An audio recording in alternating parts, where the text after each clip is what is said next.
Qué tremenda y poderosa lección hemos recibido durante toda esta semana.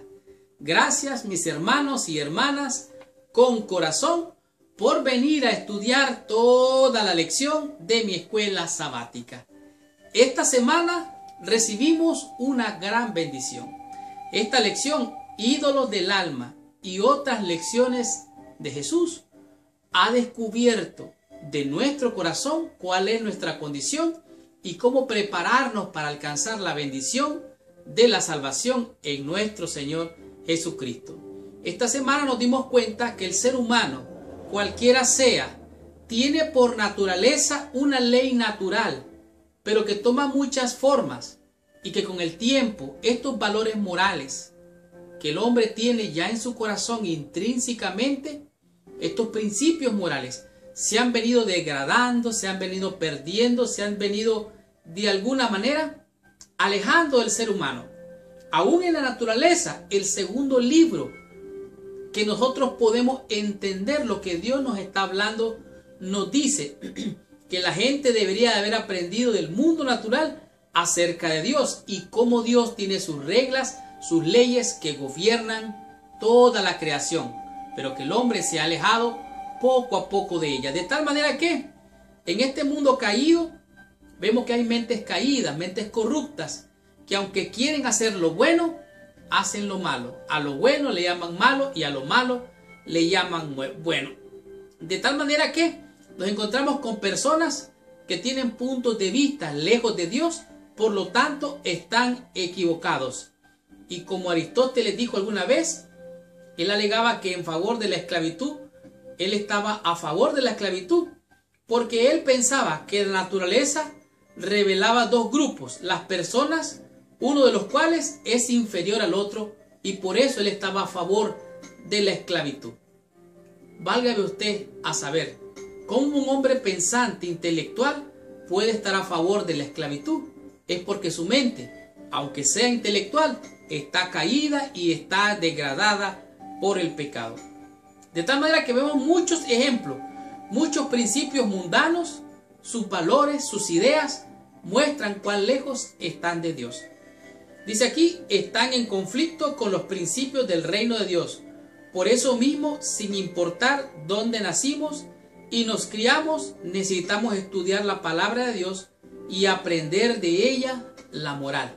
O sea, este libro es la única norma perfecta por la cual tú y yo debemos guiarnos y vivirlos. De tal manera que sus valores y sus principios deben gobernar nuestras vidas. Podemos comprender que esta semana aprendimos cómo llega uno a este punto, a entender, a perdonar. Qué importante lo que es perdonar. ¿Tienes tú a alguien que perdonar? Debes de perdonarlo. Más adelante lo vamos a ver por qué. Hay un choque de valores entre nuestra sociedad y los valores bíblicos. Por lo tanto, tenemos que reevaluarnos, porque donde tú vives hay una cultura y esa cultura te influye. Esa cultura te permeabiliza para hacer lo que no quieres hacer y no vivir de acuerdo a la altura de los principios de Dios. Así es que la idea de la grandeza podemos entenderla de manera muy clara durante esta semana y comprendimos qué es lo que es la verdadera humildad. De tal manera que aprendimos 5 conceptos, 5 lecciones que a mi juicio han sido de gran bendición. Como por ejemplo, la grandeza de la humildad. Los discípulos siempre estuvieron peleando quién debería ser el mayor. Ellos estaban siempre en conflicto sobre quién debería ocupar el mejor lugar en el reino terrenal que ellos se imaginaban. Sin embargo, Cristo les mostró lo que es el verdadero valor, lo que es la verdadera grandeza, lo que es la humildad. Él les enseñó trayendo a un niño, le dijo, lo puso al centro, le dijo, miren, ven un niño. Quien quiera ser alguien importante, sea como un niño, sea humilde, sencillo, sin poseer cosas, carros, casas, todo eso. Eso no tiene el valor para ser grande. La verdadera grandeza es la humildad. De tal manera que aquí podemos entender que la definición de grandeza se ha pervertido en nuestra sociedad. La de verdadera grandeza está en ser humilde y servir, porque es dando como recibimos. De tal manera que podemos ver este gran valor que nos enseñó Jesucristo en la imagen o la figura de un niño. En el tema número 2 comprendimos lo que es la grandeza del perdón. ¿Cuántas veces se debe de perdonar? Hasta 70 veces 7. Y esto significa que se debe de perdonar completamente. Y Jesucristo contó una parábola que habían dos deudores. El uno debía una cantidad exorbitante. El otro debía una cantidad mucho más menor. Cuando el Señor mandó a pedir cuentas, aquel hombre no pudo pagar la gran cantidad que debía. Tenía que ser vendido él, su familia, para poder pagar. El Señor le perdonó la deuda, pero al salir después de perdonado, vino y se fue en contra de otro. Y quiso estrujarlo. Págame lo que me debes. Él demostró que no había recibido el perdón realmente en su corazón. Y haciendo esto, Cristo dijo: cuando venga el Hijo del Hombre, si vosotros no perdonáis a aquellos que os deben vuestras ofensas, entonces tampoco vuestro Padre os perdonará. Y dijimos que para poder arreglar cuentas, si alguien tiene algo contra ti, ve tú, habla con él, resuelve el problema. Si lo ganas y te oye, habrás ganado un alma. Si no te oye, ve con otro. Y si no, con los ancianos. Y si no, tráelo a la iglesia. Y si aún al pastor, a la iglesia, no le escucha, tenedlo por gentil y publicano. Pero tu deber, mi deber es entregar perdón. Así es que, perdónenme todos aquellos, si de alguna manera al hablar, al enseñar, algo digo que tal vez no está de acuerdo a lo que ustedes piensan, porque es necesario perdonar para poder ser perdonado. Esto fue la grandeza del perdón. Y así, esta semana aprendimos cosas hermosas, como por ejemplo, los ídolos del alma, el tema número 3. Vimos la experiencia del joven rico. Se acercó a Jesús, se inclinó, se postró y le dijo: maestro bueno. Quiso elogiarlo a él. Él pensó que elogiando al maestro él iba a recibir otro tanto. Y Jesús le dijo: ¿quieres ser perfecto? Guarda los mandamientos. Y él dijo: ¿cuáles, Señor? Todos los he guardado desde mi juventud. No matarás, no robarás. Los 10 mandamientos, Señor, incluyendo el sábado. Yo voy a la sinagoga los sábados. Jesús le dijo: tú no has entendido, muchacho. Ve, deja todo lo que tienes, véndelo y harás tesoro en el cielo, dándoselo a los pobres. Y después, sígueme. Dice la Biblia que él se volvió, el testimonio bíblico dice, se fue triste porque tenía muchas posesiones. Aunque guardaba el sábado, sí. Se creía que aquel que prosperaba en aquel entonces tenía la bendición de Dios. Pero este muchacho no entendía que en su corazón habían ídolos de riqueza. El tener, el poseer, el deseo de grandeza. Hoy en día se alaba la profesión, se alaba el carro, se alaba la casa, se alaba el dinero que tienes, prestigio, poder, influencia. Son los ídolos. ¿Sabe qué? Hay algunos que se adoran a sí mismos en su corazón. Un ídolo. Los ídolos del alma. Y este joven rico estaba lleno de ídolos. Realmente no entendía el valor de lo que era la verdadera grandeza y por lo tanto mostró sus ídolos. Él guardaba 10 mandamientos, pero le faltaba uno: el amor al prójimo. 10 menos 1, 0. ¿Qué significa eso? El primer mandamiento es: amarás a tu Dios. El segundo mandamiento es igual al primero: a tu prójimo como a ti mismo. Allí estaba fallando el joven rico. Demostró los ídolos que habían en su alma. En el tema número 4, comprendimos que hoy, en realidad, para nosotros, ¿qué es lo que queda hoy para nosotros? ¿Cuál es la bendición que Dios ofrece a nosotros por seguirlo? Cuando se dio vuelta el joven rico, vino Pedro y le preguntó: Señor, entonces, ¿qué va a pasar con nosotros? Te hemos seguido, lo hemos dejado todo. Ese joven rico se fue y no dejó todo. Nosotros sí, Señor. ¿Qué es lo que hay para nosotros? ¿Qué nos ofrece? Y Cristo le dijo: ¿sabes qué?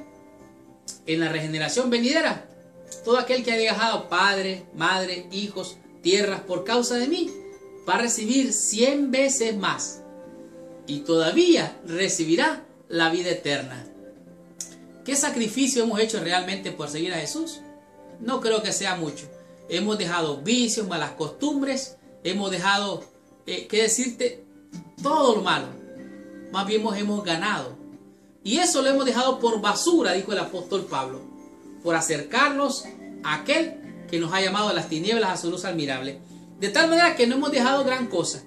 Y aún si morimos, como en el caso del tema número 5, podemos, dijo Juan y Santiago, podemos beber del vaso, la copa que tú bebas. Podemos y podemos. La mamá vino ante Jesús y le dijo, maestro, quiero que estos dos muchachos, hijos míos, se sienten a la izquierda y a la derecha cuando tú estés en tu reino. Jesús le dijo, tú no sabes lo que piden, mujer. Ustedes no saben lo que piden. Eso no está en mí darlo, sino a mi Padre. Pero ellos dijeron, le contestaron a Jesús, podemos beber la copa. Podemos, y dijo Jesús, sí. Del bautismo que yo he recibido, ustedes van a recibir. De la copa que yo he bebido, ustedes van a beber. Pero el sentaros allá en el reino, no es en mí darlo.